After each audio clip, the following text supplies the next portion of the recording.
Jager Talk Radio. You're in to all things music. There's a 5-second tingle that happens in the back of your head when you're on stage and you're looking at your friends and you're playing and there's a ton of people out there. You get a little tingle in the back of your head, and it says, this is exactly where you need to be at this moment in life right now. Love it. Awesome. And you don't want to be anywhere else in the world. And that 5-second little tingle in the back of my head is what keeps me going, for sure. For sure. I just know it's right.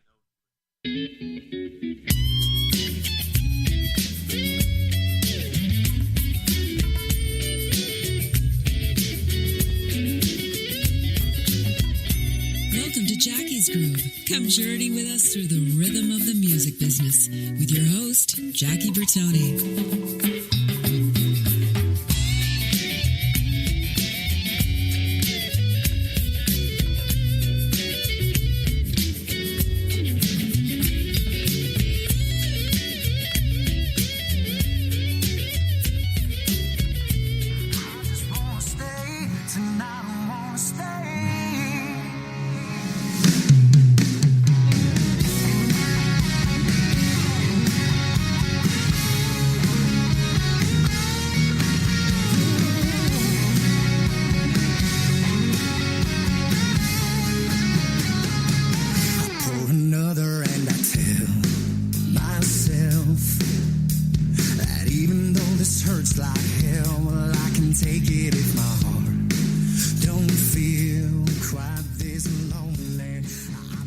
Everybody, happy Monday. It is October the 16th, 2017. Hey, guys, it's number 13 in an ongoing series of our actually over-the-top successful program called Emerging Mondays here on Jackie's Groove. Hey, guys, this is Jackie Bertoni, and we are brought to you by Intertalk Radio Network. You guys, I'm really, really excited. We've been chopping it up offline. Sorry for the little small delay here. It's the wonderful thing called Skype that kind of plays a part in messing things up, but you know what? I think we're all dialed in here.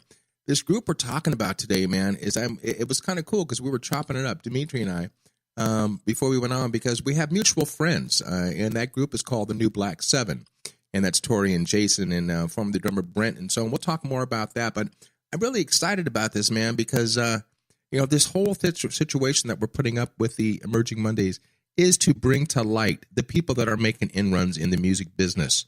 And the group we're talking about today, and we're going to qualify the name we did beforehand, but I want everybody to welcome to Jackie's Groove today, online in the studio, Dimitri and Jesse from Jagertown. Gentlemen, welcome to the show. Thank you so much. Good to be here, Jackie. Thanks, man. Yeah, man. And again, it's going to be easy to differentiate between the two.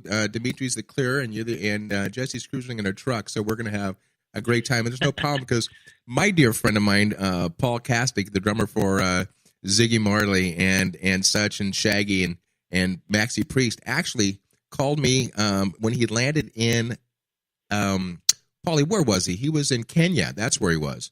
And Kenya, calling from his truck or the Prevost, so we've done it all. So with that said, guys, do me a favor, please, and educate me and the listeners worldwide. Who is Jagertown? Well, Dimitri, go ahead. Jackie, this is Dimitri. We are a group of very hardworking individuals from all aspects of life, and the one thing that we have going for ourselves is a deep passion of music, not just as music fans, but also as players. We all grew up playing. Jesse grew up having family reunions that turned into giant jam sessions. Preston, our singer, has had a lifelong career in singing. Violinist, was the first female jazz performance major of the University of Utah, not to just graduate, but just to enroll. And Danny is just a hard rocker from day one, and me with my pursuit of the drums since I was 3 years old. I've always wanted to be a drummer. So aside from being just tremendous fans of music and tremendous lovers of the instruments, we have a strong work ethic, and each little break that we get enables us to increase that ethic and work quite a bit harder at what we're doing, the more light that we start to see. And I think that's tremendously motivational for us as a group. And I want to give a shout out to Nicole for putting this all together, your publicist, and So, Nicole, I know you're listening, and sweetheart, thank you so much for bringing this talent to Jackie's Groove. Hey, Jesse, let me ask you this question, brother. I'm going to switch term over here. Just talk about your input in the band. What are you bringing to Jagertown? I am the shoulder of the insanity. That's the short answer. The long answer is I'm the booking agent, manager, mechanic, banker, one of the co-founders, and I more or less handle the business now. The last year or so, we've taken on a partnership and some management, and obviously some PR people, like you mentioned. So, if there's a business end of this operation, that is me. How old is the band? 11 years we've been together. This past August was our 11-year anniversary. Yeah, man. See, this is what I was telling Dimitri before we came on the line. It's hard for me to differentiate between, startups, fledgling bands, and bands that have been around as long as you have. But again, too, you guys are making some, and you're making a lot of inruns in this industry, so you do fit perfectly in the situation with Emerging Mondays. And guys, while I have you both on the phone, I'm going to ask you, and then a response first from Dimitri. Growing up, are you guys Utah kids, or where were your roots from? Dimitri first. Yes, I grew up in Utah, absolutely, and I had an amazing childhood. And still very lucky to have two tremendously wonderful, supportive parents. And they, at a very early age, hey man, whatever you want to do, Meter, whatever you want to do, you got it if you work hard enough. So yeah, grew up here. I moved to Hollywood for a time and went to Musicians Institute, studied under the percussion program, and cut my teeth there, and just played in bands the whole while. Do you remember, speaking of PIT, who was teaching at that time? Do you remember off the top who were the luminaries at that time? Oh, yeah. The big influence I had was Rob Carson was the techniques teacher. Mm-hmm. And what he did for the way that I practiced the instrument was monumental. It was a lot about time management and playing with good power, and really, really developed a lot of skills at PIT. Tremendously well-educated out of there. It was just awesome. I loved it. I want you to be a little bit jealous, my brother, as a drummer. This weekend, Saturday evening, I hung out with an amazing show that we put on in Newport Beach, and the drummer happened to be this unknown guy by the name of Virgil Donati. And let me just tell you something. Dimitri, my 86-year-old mother-in-law, who is a music lover, she walked up to my brother-in-law Greg, and said to her son, at the end of the performance, "That drummer is so fucking fast." Now you have to know my mother-in-law, that she speaks perfect French, even though she's Italian. And nice. I'm going to tell you, he was the VIP of the evening. And the show that we sponsored was Cab. That was Bunny Burnell on bass, Kayleen Peoples on flute and vocals, Mitch Foreman on keyboards, Julian Coriel on guitar, and of course Virgil Donati. And we've been I've been really, really lucky, brother, in my business, because you talk about drummers. I have been blessed to work with the best, and hopefully, and that would include you one day. But we're talking about the David Garibaldi's, the Vinny Caialutas. The list goes down the line, Virgil Donati's, and so on. So, they wanted to change the name from Jackie's Groove to Jackie's Drummer's Groove. But, that's what happens when you're a little bit biased to that. So, Dimitri, going back to that, what was coming through the speakers of your family's household? What was mom and dad listening to? What were you forced to listen to or not forced to listen to? Oh, yeah. Never was forced to listen to anything, for sure. Really, really lucky. Honestly, the Doors were my first, L.A. Woman was the song that made me want to play drums. I used Absolutely. There was a certain section of that song, and I had the CD, and then I was able to record from CD to cassette tape, and I would do that and just rewind certain sections of songs. And I wanted to play the drums. I loved the Doors. And after that, it was Led Zeppelin. And that was what my older brother was listening to, my mom and dad were listeing to. There was a lot of Neil Young, tons of Neil Young, Buffalo Springfield, Crosby, Stills, and Nash. A lot of stuff like that. So I'm really, and that's what makes me love songs so much. And the emotional attachment that music has. When I hear those old songs, I think about those fishing trips that my dad and I would take, and my brother, and we were driving up listening to Neil Young, or My mom would be taking my buddies and I someplace, and she'd be playing the Stones, and I'd remember those situations.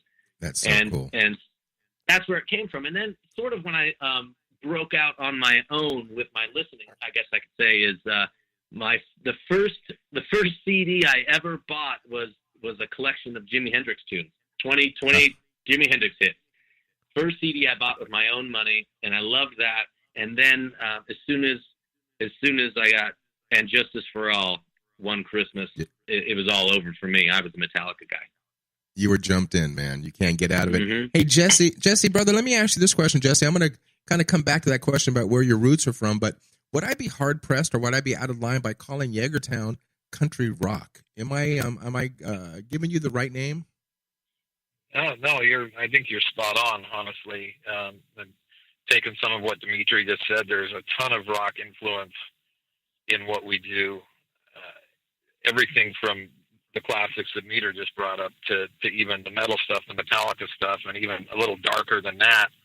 I think across the board with some of the stuff. So no, I used to tell people, if you close your eyes, you might think you're at a country concert if we're on stage, but if you open them and look, you're going to think you're watching AC/DC. Because we've got some flavor, man. We got some stank that we put on this thing. So, yeah, I think you're right on. You're spot on, man. I love that word stank because it goes across the board on all genres of music. But when you said a little bit darker, give me a little bit darker than Metallica. How dark and how deep is your love? I mean, I'll drag us back and to get into childhood stuff. I mean, I grew up in a totally different spectrum. I grew up on classic country. I mean, the old stuff: Marty Robbins, Don Williams, Hank Sr., all that, everything in that. All the way to Eddie Arnold. That's what my parents were listening to. Of course, in my mid-teens, then I rebelled and got into a lot of thrash punk and a lot of metal. Everything from Slayer to Godsmack and whatever else was happening at that time. But I found when we started Jagertown that my roots I couldn't deny them. You talked about being forced to listen to. I was never forced. It was just there. And so it's kind of been a part. And all those things influenced me. In my late teens in high school, I was one of them musicians/listeners who refused to give anything a chance if it wasn't metal, period. And I'm sure maybe you know some guys like this. And then something happened to me in the early 90s called Pearl Jam that just spun me out, and I went, man, this is really awesome. And it kind of opened my mind to start letting some other things in, if you will. Yeah, and I asked that question, guys, because, here I'm born and raised in Whittier, California, California boy, but from an Armenian mother and an Italian father. And, of course, growing up, Mom, I was forced, and I say that in tongue-in-cheek because we know their house, their rules, but Engelbert Humperdinck, Bobby, Goldsboro, Frank Sinatra, Tony Bennett, and so on. But my mom and dad were known all over, in their circle of friends for being, they would have these Latin parties probably once every other month, in which I grew up listening to salsa, cumbia, montuno, and so on. And my duty was to pour salt all over the floor in the garage. So when my mom and all of their friends, they would dance, they would kind of like sashay and slide across that. That was the good part, but the fucked up part is I got to get the broom out the next day and clean up the driveway, in the garage. But so through that, and through that inspiration of growing up in an Italian Armenian household, but I was influenced through percussion. My mom never put drumsticks in my hands because she didn't want me to mar up the furniture. I got my quintessential little brown and light brown and dark brown bongos with a little tacks around it, and that's where my legacy started. I always said I played with Santana all of my life until the needle broke, and those were my influences. But let me ask this question. Going back now, Jesse, are you a Utah boy also? I am. I've moved 3 times in my life. I grew up in a small town suburb of Salt Lake City, about 30 minutes away. But in the 3 times I've moved in my life, I've never made it more than a mile from where I originated. So I'm still here, still in the same what used to be a little town as I was born in. And I'm probably never going to leave unless the growth doesn't slow down, at which point I'll probably go somewhere else and hide. But I've been here all my life. Jesse doesn't have to stop at stop signs in Utah County. Wow, they do have roads and lights, right? And the quintessential tumbleweed that goes across the floor. Hey, one of our good friends of ours, way- our dear friends, they live in Sandy, Utah. I don't know if you guys are close to that area, but Sure, yeah. our dear close to friends, me, Margaret and Joe out there. Hey, guys, do me a favor. Tell the listeners and tell myself, what's the genesis of the name Jagertown? Well, You want me to it fill this really. in? Go ahead, Jesse. Go ahead. So the song actually, the band was around before we ever had the name. The song was the first song ever written for the band, and the song was inspired by just a secondhand guy who had called our former guitar player and said, "Hey man, they were just having a conversation." He said, "How's it going?" And he said, "Oh man, I had a rough night last night. Me and the boys went out and spent a night in Jagertown," meaning they'd been in the bottom of a bottle of Jaeger. Right. And that was the first time it was ever spawned. So that kind of influenced and spawned the writing of the song Jagertown. And if you fast forward a couple months, we still didn't have a name. In fact, we played a couple of shows with no name, where they were just announcing us as this, that, or the other. I think we played our Yeah. first show, and we were called The Project. The Project. Because they asked us And what our name was. before we didn't have a started that, name and we to didn't give even know they were going to say that, dude. We get on stage, and they, "Hey, we're going to bring on The Project." I'm like, "Project? What the fuck is that?" Right. But can I share a little anecdote with you in this last minute and 40 seconds? The word I met the president of Jägermeister. Now the logo with the deer head above their logo. Sure. All right. Yeah. You want to know the genesis of the reason why that was chosen? I have The no reason idea. why they You better went, give it yeah, the reason why they went with that is because he was an avid hunter, and he had an epiphany one day. The fact that if the elk or the deer didn't have an AK and AR strapped to the side, he really needed to stop hunting animals. And so he actually, in his sights, in his crosshairs, there was a deer that popped his head up over this bush and looked at his missus to say, "Go ahead, take your best shot." That was the last gun. That was the last gun he ever fired, and that's what brought that logo of the deer elk, if you will, with the horns. So just kind of a small little kind of a cool thing, but I felt it apropos to throw it in here for Jagertown. So that is and you can Google that also. That's not folklore. That's the true story. So, okay, guys, do me a favor, man. When we get back, I want you to put your thinking caps on, because I want to delve a little bit deeper into the roots of Jagertown.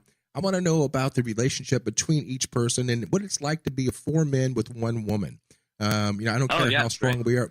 I don't care how strong we are with as men, but when a woman's going through hormonal changes and so on, and I all due respect, I'm married for 34 years. We're outnumbered, gentlemen. 1 girl against 4 boys. We're no challenge to that. So when we come back on segment number 2 on Jackie's Groove on this great series called Emerging Mondays, number 13, with my boys Dimitri and Jesse of Jagertown. My name is Jackie Bertoni, brought to you by Intertalk Radio Network. You're into all things music, guys. Don't go anywhere. Segment number 2 is just around the corner. So much more to talk about. Don't go anywhere. Stay tuned.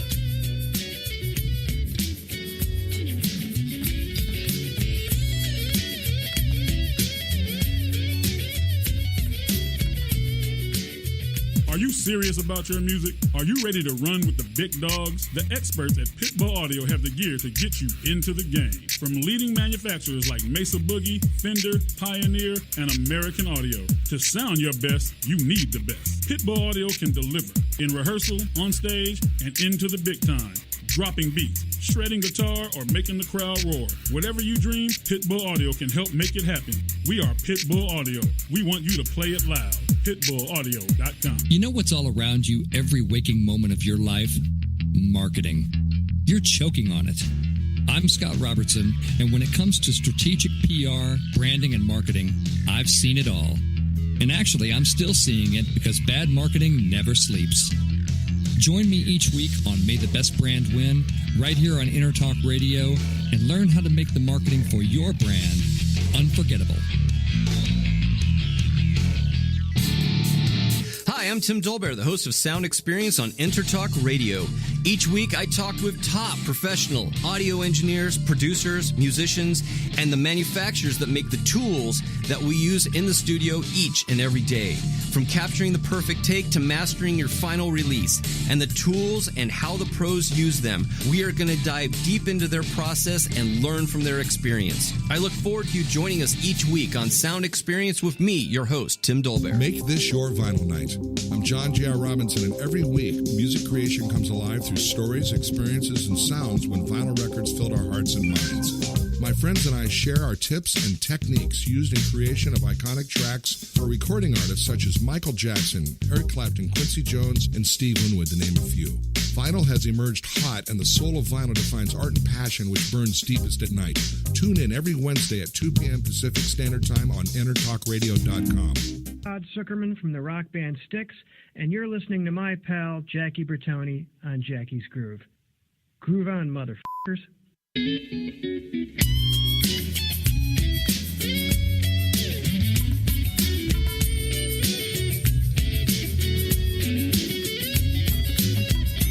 Welcome to Jackie's Groove. Come journey with us through the rhythm of the music business with your host, Jackie Bertoni.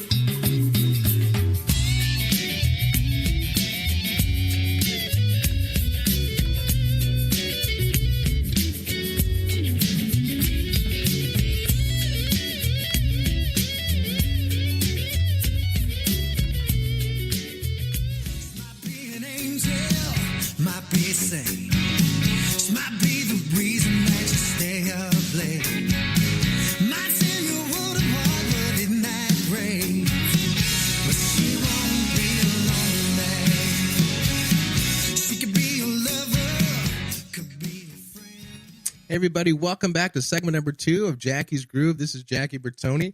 You're brought to you by Intertalk Radio Network. Connect to all things music is our tagline, and we're steadfast with that. I'm really excited, man. I wish you guys can get a chance. I'm actually glad you don't hear what we talk about on the break. And I'm sitting here right now with 2 of the members of this amazing band by the name of Jagertown, and I'm talking to Dimitri and Jesse on the line. You know, I'm gonna let the cat out of the bag, guys. We're talking about drummers, my favorites, my dislikes, and so on and so forth. You were saying, Jesse, don't let Dimitri get off the hook by saying about how much he was into Metallica. You know, I grew up literally 15 minutes from James Hetfield. I grew up in Whittier. He grew up in Pico Rivera, Norwalk area. The thing that kept me really from being an overly a huge Metallica fan, other than me being a funkster, and jazz and so on, I never liked Lars playing. That's just me. And the Beatles, I never liked Ringo's playing. And I always use the tongue-in-cheek, yeah, I'm sure they wish they had our money, and so on. So that's, that, and it's okay to have an opinion on that. But what I'm going to jump back here because we talked on the break about, a 5-member group, 4 guys, 1 woman. And the fact of the matter is I've learned going on 34 years of marriage is that my mom always taught me women are the best thing God ever put on this planet. And until we can push a bowling ball through our penis, we will always be the weaker sex. So, with that said, how is that traveling? Now, I'm sure at this point now she's more of a sister. She's a gorgeous looking woman. But when she's in that mode, and we're talking in that, I hate to use the term, but if her hormones are screaming and she's in that shitty mood that girls are entitled to get into, does she take it out on her brothers or does she stay away from the situation? How is it to split it up with 4 versus 1? By having a girl my on the point of road. view, I think we'll probably give you both our points of view. I'm sure Jesse's is a little different than mine. Okay. For me, I noticed distance is the key to success, man. It's a small rig on the bus, but she's a person that can dive into a book and a book that nobody's ever heard of. So she knows exactly just how to do. You know what I mean? She'll just do her own thing, and everybody else kind of does her own thing. And honestly, I never know if that's going down. But she's a consummate pro at keeping everything together. She's a rock. And can I ask you this question, too? Because, the word of band, unfortunately, sometimes we spend more time with the band than we do our own families. That's the benefit of being gainfully employed, and we're very thankful for that. But let's talk about camaraderie. Let's talk about a cohesiveness in the band itself. Are we family to the fact where there's times where you don't want to see each other's fucking faces because somebody said something that pissed the other one off itself? Is it a band of brothers, or do we all have our own personal opinions of what pisses us off in the band? And how do you guys get over I want to give a quick answer, and then I'll let Jesse handle the rest of that. Go ahead. Every time that we stop and we're done and we're unloading the bus and we're about to go home, Jesse just kind of in a stern tone will say, "I don't want to fucking see any of you fuckers again." I love it. In the kindest, most gentle way possible. To give you a direct quote, usually we pull the bus into the yard and I hit the park brake and I take a deep breath and I look over my shoulder and I say, guys, get the fuck out. Thank you. And that's it. Thank you. Man, we're all pretty focused, and it's like it's just like a marriage to six people. Of course. Because for myself, because I have a wife at home too, and you learn. I think early on, I honestly think for a band to survive, you just got to get through them first few years because you got to learn everybody's personality. You got to learn when to give, learn when to take, and I'm sure I speak for everybody when I say that everyone in this band has probably been utterly annoyed with someone else in this band at one point or another. You just have to objectively go like, am I being a dick, or is this genuine? If it's genuine, rule number one is put it on the table. You know, and you'd be a liar if you said that you take it home and grind your teeth. Put it on the table and work it out. Hey, brother, do me a favor. I'm looking at the scroll right now. I'm on your website right now. Do me a favor. Put the voice with the face. I'm looking at the one, the Small Town Superstars. Who start with you, Dimitri? Who are you? Are you in what hat are you wearing in those photos? I have the long hair. I think I'm the only one without a hat that isn't Liz. Okay, let me go back to this next one going. There's one with a baseball cap on. And let's see. Probably me. I'm trying to think what picture you're looking at. That's probably I'm looking at. Yeah, there's one gentleman with the goatee and a top hat. Looks like. That's Danny. Kind of that's Danny. Okay. All right, I know who she is, but nonetheless, man, I'm not looking for a date here. I'm just trying to put the face to face here. Hey guys, do me a favor. Who is the writer in the band? Do we all write? Do we all contribute, or is there a writer? Is there a person who is the lyricist and so on? Can you share with me and share with the audience? Yeah, Preston's the songwriter in the band, and there is occasion where we'll be on the road and piecing something together, and we'll sit down and kind of help out, toss in some ideas and some lyrics, and things grow from there. But I would say on a 99.5% of the time, Preston is the writer of the band. Okay, and I thought we dropped Dimitri there, so he's coming back on, guys. And so we'll follow through that. We're here. Are we back? Yep. Sorry, I'm here. Sorry. No worries. My phone. Okay, so he was explaining to me, Dimitri, when you dropped the phone about how Preston's the writer and so on. Now, let me ask you a question. Let's talk about the studio for a second, because that's where I shine. I'm a studio guy. Now, when we're in the studio, how much pre-production goes into Jagertown before you guys actually go into the studio? And the studio can either be a real studio, I use the term, or being a slave to Pro Tools or the like. Are we old fashioned? Are we doing that itself? Or are you guys actually getting your asses into an actual studio? So the process would be, yes, there's a lot of pre-production. There's as much pre-production as possible. In fact, just the other day, we had everybody over at my place, and we were going through our 3 latest songs. You know, what's this part? How are we going to do this? How are we going to do this? And we work it out as a group. But it has to get to that certain point first. A lot of the times, Preston will have something, and he'll record it at his own place, and he'll send the acoustic guitar and vocals to me with a click track, and then I can start working on it on my end. And I try to put in as many hours as possible on a song until I really feel comfortable with how that groove is going to go. So individually, we all have to work because it's very hard to get all of us in the same room unless we're on the road. Right. So we all have to do things on our own for a rare chance at getting together in one spot, and then we have to be very efficient with our time. So as far as pre-production goes, that's how it goes. Okay, now Jagertown itself is self-sufficient. All the musicians, are you guys apt to be bringing other players in on your recordings? No, it's just us. So far, we've done everything ourselves.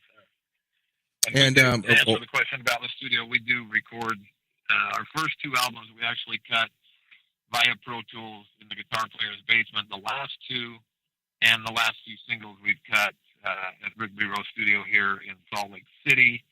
And then in November 6th, we're going back to Nashville. We're going to cut 3 singles at Oceanside while we're back there. Yeah, we do use the studio, but it does kind of start with a click track and ideas, and we just kind of grow it from there. Everybody kind of puts their salt and pepper in, and we take this out. And ultimately, we prefer our perfect world is we get it really close to where we want it, and we will actually play it live for 2-3 months before we go cut it, because a lot of things happen, a lot of things change and grow, and absolutely, you get comfortable with the song before we go actually cut the song. You know, it's so cool. I asked that question because we're talking about the old versus the new, meaning you guys have been in the business 11 years, so you've seen it changing not only yearly, but you're seeing it's changing monthly now. The intro on the second segment was a good friend of mine, Todd Zuckerman, the drummer from the iconic band Styx.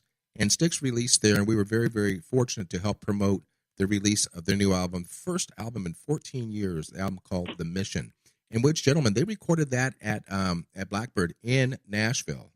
And on top of that, they recorded it completely analog, nothing digital. In fact, Todd, Ricky, bass player, also Chuck Panazzo, they brought all their old P basses out of storage to play the sound and get the sound like they had originally. And Todd even retuned and tuned down his drums and so on. So that's what that vibe on that. And of course, my good friend of mine, Michael McDonald, Michael released his new album on September the 15th called Wide Open. He, again, went all 100% analog. And to top it off, he is pressing it on 33s. So with that said, to get, for the old meets the new, does Jagertown as a cohesive unit itself, are you optimistic or are you pessimistic of what's happening in this fucked up business called the music business? Personally, I'm optimistic. More negative than pessimistic right now. Okay, well, okay. Now you open the can right there. So Jesse, tell me what your angst is in this industry right now. I don't know if it's angst. There's a definite frustration, and let's go back to the Napster madness. My take on that, and keeping in mind that I'm a musician trying to make a living in this industry. Absolutely. Just like any other industry, if you can't conform and move and change and keep up with it, then you lose. That's it. I don't care about people downloading music. I don't care about people pirating music. But it's frustrating to see how talent is falling to the wayside because of the big machine of what has become rammed down your throat. This is what you're going to love. And what frustrates me the most is the more ramming they do, the more people tend to conform. So sure. I'm not frustrated with the industry side of it as much as the way the industry portrays it. And I've known 150 musicians in my day that are 10 times better than anyone I've ever heard on the radio that will never see a chance or the light of day because of the sales side of where this industry has gone.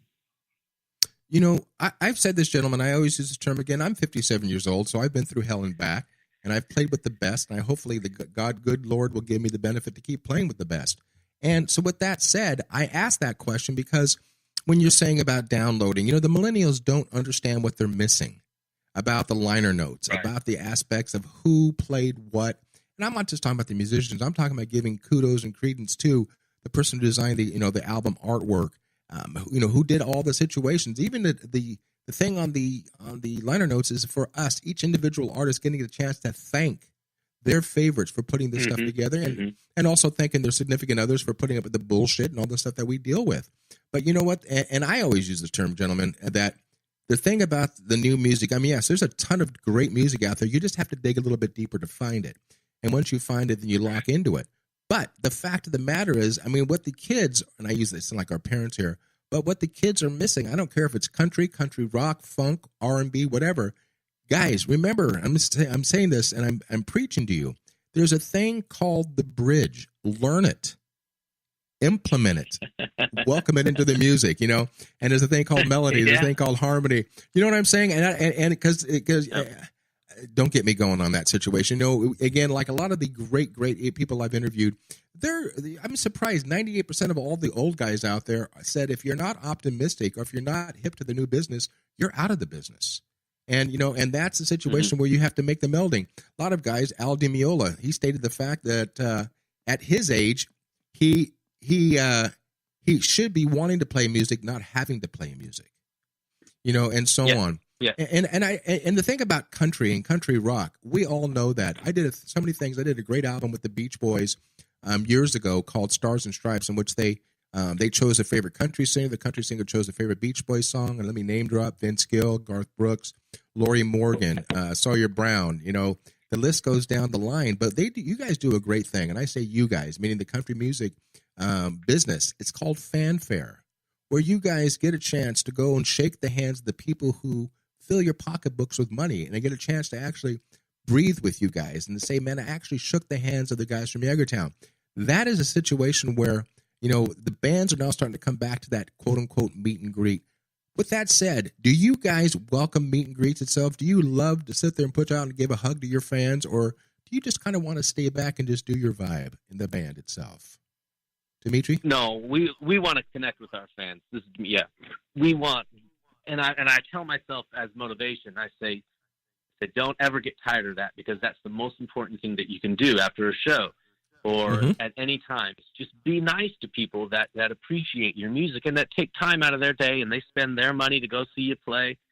But that's something that we really keep in the front of our minds, and we try to be extra nice, extra accommodating to fans, because we don't have very many of them, and they all count. And, you know, the more people that we can just be pleasant to, the better. And I think that's a big reason why we've been able to do what we do for so long, is great fans, absolutely great fans. But on top of that, we appreciate them very much, and we do everything we can to be extra accommodating to them. Yeah, you know, and gentlemen, I had the pleasure 3 weeks ago to interview Lee Loughnane. Let me just kind of explain who that is. That's a co-founder of a group called Chicago, who's celebrating 50 years this year on the road. They've never missed a year of touring. And I asked Lee, point blank, you know, here these guys are all multimillionaires, and I asked Lee one thing, right point blank, why? After 50 years, his response was, because we love to play music. And I don't give a shit if Jackie doesn't feel like walking the studio, if Dimitri and Jesse don't want to walk on stage. It's that first note that's strummed out of the guitar. It's that first hi-hats, you know, hit or snare drum snap that changes all that bullshit around there. Because I don't know about you gentlemen, I know the answer. I cannot start my day without music. You know, and there's not a day that goes by.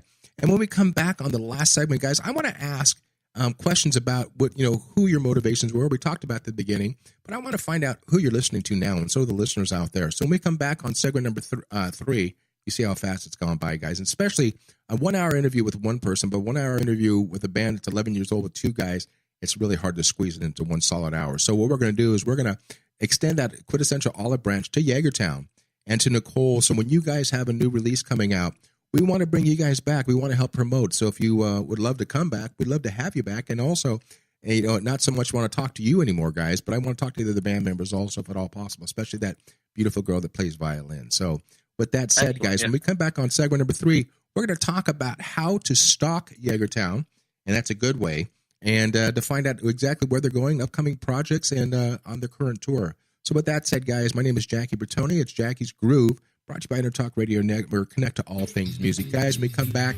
segment number 3, we're going to turn it all and put it all together and reel it in, and we're going to bring the CEO on the line to do some work that he's supposed to be doing, and that's finding out what we can find about you guys. So with that said, don't go anywhere. Jackie Bertoni coming back right after the short break. Couple minutes, don't go anywhere.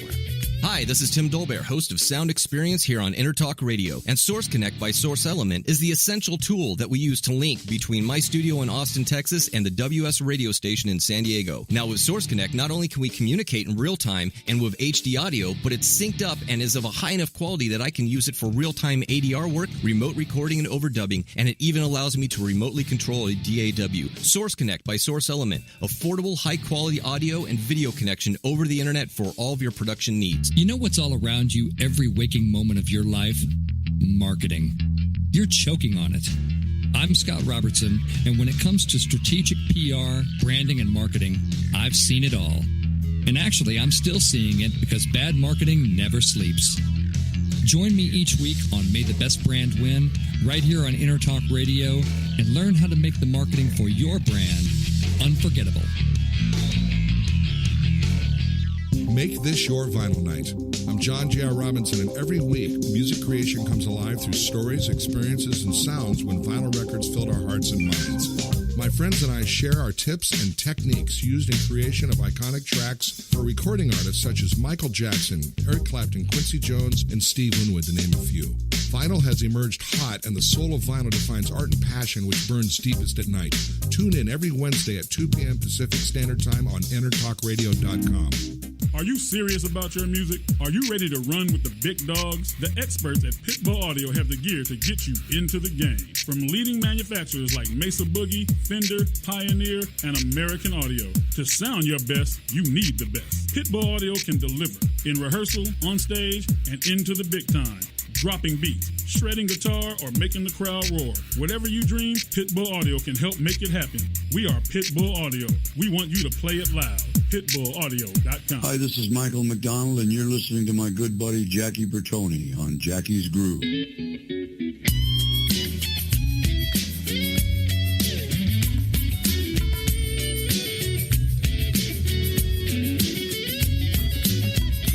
Welcome to Jackie's Groove. Come journey with us through the rhythm of the music business with your host, Jackie Bertoni.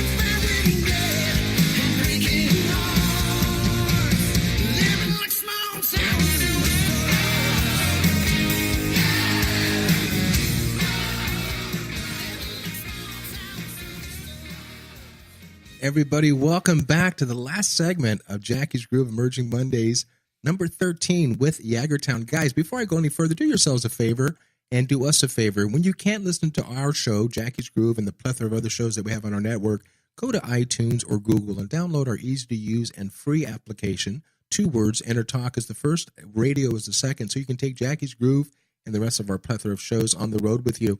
And also, too, a special shout-out to all of our amazing sponsors. First and foremost, Pitbull Audio, which keeps his crazy lights on in the studio. It's pitbullaudio.com, where they just want you to play it loud. And the people I'm biased to, man, my drum companies. I want to welcome everybody back to Drum Workshop, DW Drums, and that's dw.com, guys. And I want you to and thank everybody for their support. Also, Vader Percussion, my drumstick of choice for 24 years. Also, Sabian Cymbals, my cymbal choice for the past 25 years. And LP Music, my choice of percussion for the past, believe it or not, 28 years. And also our friends at SIR, Studio Instrument Rentals. You can reach them at sir-usa.com for all of your backline and studio rehearsal needs. Okay, guys, business is done. Let's get back to the crux of things, the last segment. Let me ask this question to you, gentlemen. We talked about what keeps us going, the passion of music, you know, the love of what we do. But here's my question I want to find out. Not everything is sugar and spice and everything nice, as they say. Jesse, let's go with you for a second. Tell the audience about the dislikes of this industry, and be honest. I'm sorry, say that one more time. Tell the listening audience, what are your dislikes? I mean, we know how much we love music, but what are your dislikes of the industry? Well, I kind of touched on a little bit before. I think my biggest frustration is everything has turned into such a corporate machine. Without giving any names, I've sat in a few major conglomerate radio stations with good friends who are program directors, and I've listened to them explain to me why they can't play a certain single from a certain up-and-coming artist. And when I say up-and-coming, I mean like established up-and-coming. Right. Like 2 years ago, Chris Stapleton or somebody like that, and have a PD look me right in the eye and say, I can't play him because we're kind of in the sack with this other his competitors, and so we're pushing his competitors right now, and I'm just using him for an example. That was the question, but it's really frustrating me to see when did talent become not tangible for radio, and it becomes so money driven that, you know, I don't know, you could be the next Elvis or Johnny Cash or whoever you want to be. It's not going to matter if you're not in bed with the right people, and that's really frustrating to deal with. It's a travesty, to be honest with you. It's like, how many times can we scratch our heads and figure out, well, you know what? It's the industry. It's what we have to deal with. I think it's up to people like us and the old boys that we need to push the industry. We talked about before Pro Tools and Logic and so on. the days of the big studios, I mean, they're falling off by the wayside. The fact that matters through innovation and so on and so forth, through digital music. I mean, there's so many plugins, gentlemen. You can agree with me on this that make everything. You can make it sound analog. That's the benefit of that. But when the fact of the matter is, when you use the word music and the word business in the same line, that's the faux pas. That's the bullshit that we have to deal with. And you know what? We just have to stay on top of the game. We have to sit there and be to meld, to roll with the punches, as they say. And will things turn around? We hope so.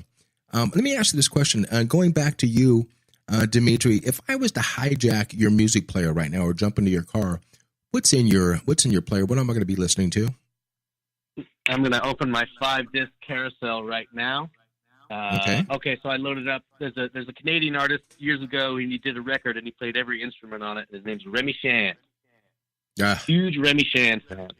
Very top cool, to bottom, man. great record. I love old AC/DC. Right now, I've got AC/DC Power Age in there, and I've got Prince's Lotus Flower in there because that's beautiful, top to bottom, amazing.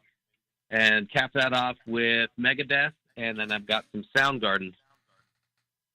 Yeah, man. So many amazing artists. I mean, losing Chris, losing the brothers because of drugs or because of whatever it may be. I said this right after the passing of Prince, because we have a lot of my friends that played in his band up until the recent band. And the fact of the matter is, we got to stop, look on the walls, look at your platinum albums. If there's a medical degree up there, stop fucking around, people. You know what I mean? It's easier said than done. But man, you have to be prowess. You don't have to be convoluted in drugs, for the greater good, And again, I just tell people itself, stay straight, man. Use your motivation, use that angst that you have, put it into writing, man. Don't put it into drugs. I know I'm preaching to the choir and so on, but it's just, you're too many absolutely right. Yeah. Too many brothers and sisters lost. You guys, we talk about a band, is a musical band. Here at Intertalk Radio, we are a band. I mean, I have an amazing crew that stems down from my producers, and that would be Candy and Megan and Cedric. And then Paul, who is the COO, and he's also the crazy man behind the mic right now and on the board. And welcome back into town, Paul. And also the other gentleman by the name of Florentino Buenaventura, who's the CEO of this crazy ship. So with that said, gentlemen, I want you both to say hi to Florentino. Florentino, would you please say hi to Dimitri and Jesse for me? Dimitri, Jesse, how's it going, guys? Hello, Florentino. Hey, Florentino, how you doing, brother? Awesome, brother. I'm glad you guys are on the network. I'm glad your PR company reached out to us. It's always awesome to discover an amazing new talent that's coming up. And in fact, Remy Shand fans, man, I haven't heard anybody say that they're a fan ever. I thought I was the only one. Me too, man. Me too. So there's two of us out there. We're going to take over the world. What happened to that brother? Is he playing? Because he was funky. He had some soul to him. Yeah, he was super funky, and I looked it up because God, he's got to have more stuff. But that was the only thing he did. It was so good. He's like, well, I think I'll just retire now. It's just that's all I can think of. Him. I had this whole Remy Shand, Toshi Kubota phase for a while. Toshi was kind of like the Remy Shand of Japan. They just played this neo soul, R&B, funk kind of thing that just was kind of out in their own little world. So anyway, much props to you, on that one, brother. So yeah. Thank you. So and all the girls that fell by the wayside because of Remy Shand to me, thank you as well. Overflow, baby, overflow. Exactly. So it's kind of fun when you discover a new group like Jagertown, and then you get groups outside of that people get to go out and discover. So we're, with that said, I don't know if you kind of got the heart and soul of the biz. I know that, or the company. I know Jackie does an amazing job, but one of the things I like to kind of reiterate is we want to connect people. That's what we do. We connect people to artists. We connect artists to other artists. We connect business people to those artists. Our whole goal was to be the central hub that would spotlight these incredible talents that either were unsung, like the hired gun players from the movie Hired Gun, or like you cats that are kind of came together to put this thing together. I'm sure you guys played in different bands where you were hired out and now have your own project. And though you're probably the years that you've been doing this, you're just now coming out with this new project, and that puts you in the emerging artist category, but we find that emerging artists never are really emerging. They've always been doing it. So Yeah. So that's what we're all about: connecting the world to the music world, and we definitely appreciate you guys there. And with this segment, we'd like to have you guys tell us a little bit about how we can find out more about you, or as Jackie likes to playfully say, stalk you. Make sure do it in a very rewarding way, not in a creepy. Don't be in the middle of my bedroom way and crazy stuff. So just want to clarify that. So tell us your URLs, your social media. Can people contact you by smoke signal? What are we what are we talking about? Sure. First of all, I used to have a T-shirt that said, "Are you stalking me?" Because that would be super, and I do adhere to that philosophy. Everything is Jagertown. Facebook.com Jagertown. It's Jagertown. Instagram, the website Jagertown.com, iTunes. Everything is just /Jagertown across the board. We're pretty We have easy a to fan find. page Google on search will Facebook, pull up Jager just Nation. about everything. Say that again, Dimitri. Go ahead, We have Peter. a fan page on Facebook called Jager Nation. Beautiful. Yeah. Beautiful. And Awesome. and Florentino, stay on the phone for a second, Yeah, Florentino. yeah, I'm here still.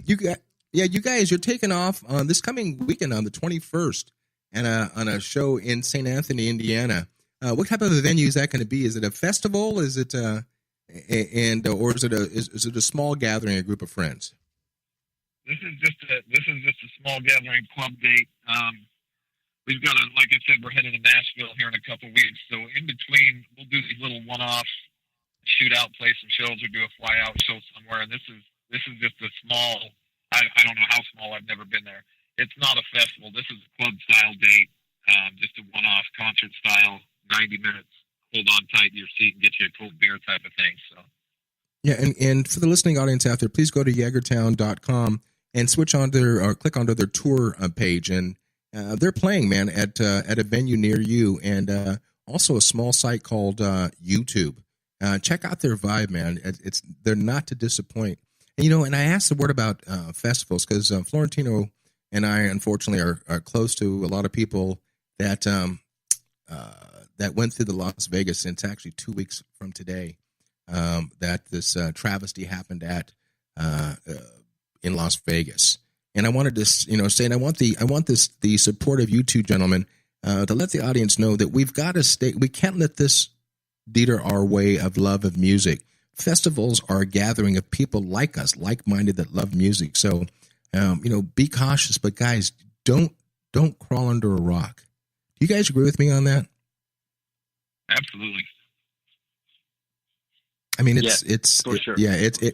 it's tough, and Florentino and I always ask everybody else, we do our best on stage. Not everybody loves everything that we do, but when Jagertown walks off stage and those lights drop and the audience filters out, and that shining sea of faces now turns into a shining sea of ground or seats that are empty, what do you want them to take away from a Jagertown show?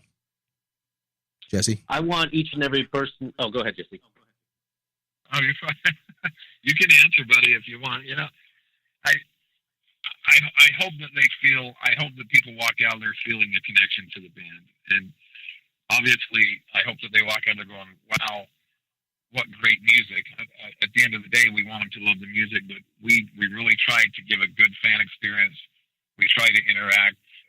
We're very much known for walking off stage with wireless instruments and interacting with people, whether it's throwing a bass over someone's grandmother and dancing while we play, to going out and handing a smaller child in the crowd a drumstick. I hope these people feel a connection. I hope they like the music. I hope that it speaks to them, and I hope that they feel a connection and realize we're just genuine guys, man. We worked real hard to get where we're at right now, and that's an understatement. And I hope they realize that we appreciate them as much as they appreciate us, and we're just down to earth guys, man. We want to connect with people. Yeah, and what I want people to connect out there, do yourselves a favor, do your ears a favor, go onto iTunes or any other place that music is sold, and please patronize these gentlemen. Again, I say we're not doing this for our health. Don't steal the music, guys. Go pay for the music. I did myself on these last 2 releases of Jagertown just to get myself into the groove, for the lack of a better word. Florentino, do you want to ask the gentleman anything at all before you get your ass back to work and get off my show? What, off your show? Man, there you go. You bring me in for a minute and you try to get me off. There we go. You know what I'd like to find out from you guys, man? With all the things that you've kind of done and, everything that's going on, in this business being kind of crazy, what do you find is the most rewarding, thing? What keeps driving you? Because obviously, the money is not always easy. The work is hard. We just got through doing a big event over at the Newport Dunes, and it took a lot of work. And what's that rewarding piece? What do you look for at the end of the day? I can tell you easily, and it happens. It happens a lot, and there's a 5-second tingle that happens in the back of your head when you're on stage and you're looking at your friends and you're playing, and there's a ton of people out there.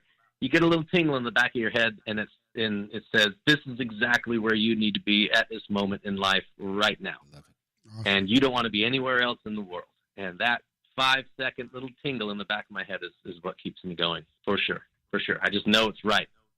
And it's the funnest thing that could ever happen to somebody. And it's also the hardest thing. And it's a hard life. But those moments remind me of why I do it, for sure. Yeah, man. All right. And Jesse, you? Yeah, I think for me, it's just acknowledgement. And that can be in the form of applause, or that can be in the form of a thank you, or that can be a form of just the look on your face that I know that you enjoyed the show and that you loved being there. And that goes across the board. I'm not talking about just live performance. I'm talking about industry people saying, "Man, you guys have really come together the last couple of years," or radio people doing interviews like yourself and having these opportunities. All of this stuff is acknowledgement for me. And as the guy who's done most of the managing and booking and contracting and everything else for 11 years, to me, that's kind of the reward. The acknowledgement that all the hard work is meaning something is where I get my thanks, I think. Yeah. The world is kind of an interesting place in that it really, the soundtrack really makes the difference in the world, and players like you guys providing that soundtrack are a huge part of that. And, I'm like Jackie says, people need to recognize that the soundtracks need to be paid for. People need to get rewarded. And part of that is exactly what you're saying, is that I almost say almost spiritual kind of connection to people. And hopefully people will leave with, a heart to have a better world, better place. Hey guys, I'm gonna jump in here, man, because the clock is ticking away. Dimitri, Jesse, thank you so much for being part of this crazy thing called Jackie's Groove, brought to you by Intertalk Radio Network. You're connected to all things music. You're welcome. Florentino, thank you for joining me. Brothers, everybody out there, Jagertown.com. Go pay for some music. Go enjoy the music. Go see them live. Guys, Jackie Bertoni, Jackie's Groove, brought to you by Intertalk Radio Network. I end all my broadcasts by saying, brothers, peace through music. Thank you, guys. God bless. This is Jackie Bertoni from Jackie's Groove. Come join me weekly on my journey through the music business as I take you behind the velvet rope, interviewing industry notables such as Al DiMeola, Michael McDonald, and Al Jarreau, to name but a few. Listen to their stories on being in the studios recording #1 hits and onto the stages throughout the globe. Allow me to be your music historian. You can hear me live every Monday at 2 p.m. and every Wednesday at 12 noon Pacific Standard Time, or 24/7 on jackiesgroove.com. Ready to get your groove on? Hi, this is Tim Dolbear from Eclectica Studios. I'm a full-time mixing and recording engineer. I work with Grammy winners, labels, and indie artists, using state-of-the-art digital mixing and restoration tools and the very best in analog gear. Really, though, it's my ability to bring tracks to life and fulfill your vision for your music. This has made me sought after by producers and artists worldwide. So spend your time working on music and not chasing a mix down a rabbit hole. Go to timdolbear.com and check out our free one-song mix offer. You know what's all around you every waking moment of your life? Marketing. You're choking on it. I'm Scott Robertson, and when it comes to strategic PR, branding, and marketing, I've seen it all. And actually, I'm still seeing it because bad marketing never sleeps. Join me each week on May the Best Brand Win, right here on Intertalk Radio, and learn how to make the marketing for your brand unforgettable. Are you serious about your music? Are you ready to run with the big dogs? The experts at Pitbull Audio have the gear to get you into the game. From leading manufacturers like Mesa Boogie, Fender, Pioneer, and American Audio. To sound your best, you need the best. Pitbull Audio can deliver in rehearsal, on stage, and into the big time. Dropping beats, shredding guitar, or making the crowd roar. Whatever you dream, Pitbull Audio can help make it happen. We are Pitbull Audio. We want you to play it loud. PitbullAudio.com.